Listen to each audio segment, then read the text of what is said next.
Mga bagong Dabarkads, singing queens at the clone artists, makakasama ni Bossing sa kanyang pagbabalik MMFF.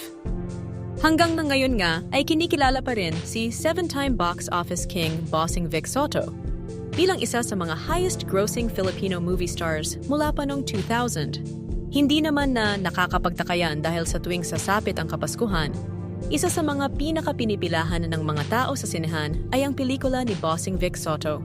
Mula sa kanyang mga box office hit and award-winning movies gaya ng Lastikman, Double Trouble, Enteng Kabisoto series, Mission Unstoppable at The Kingdom, hanggang sa kanyang top-earning movies tulad ng Enteng ng Ina Mo, My Little Bossing, Jack and Popoy at ang My Baby Love, nagpapatunay lang to na karapat-dapat talaga siyang mapasama sa mga mukha ng Metro Manila Film Festival.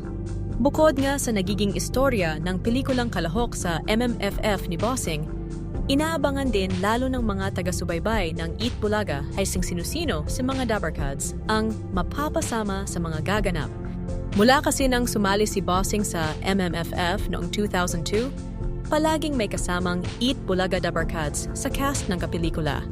2019 pa nga nang huling may makasamang Eat Bulaga Dabarkads sa MMFF entry movie ni Bossing dahil matatandaan natin sa kanyang pagbabalik MMFF noong 2024 matapos ang 5 taon na pahinga, walang ni isang Dabarkads ang napabilang sa cast. Dahil na rin siguro sa pagiging seryoso ng pelikula kung saan malayong malayo sa mga nakaraang pelikula ni Bossing na may comedy. Pero ngayong 2026, sa napapabalitang muling pagbabalik ni Bossing sa Metro Manila Film Festival, mukhang may mapapasama ulit na mga Dabarkads sa pelikula dahil mukhang balik comedy ang tema ng magiging pelikula ni Bossing. Dahil bali-balitang matututuloy na ang hinihintay na collab nila ni It's Showtime host Vice Ganda. Kung matuloy na nga ito, malaki ang posibilidad na maaaring kuhanin nila Bossing ang mga bagong Dabarkads, singing queens at the clone artists bilang ilan sa mga cast ng pelikula.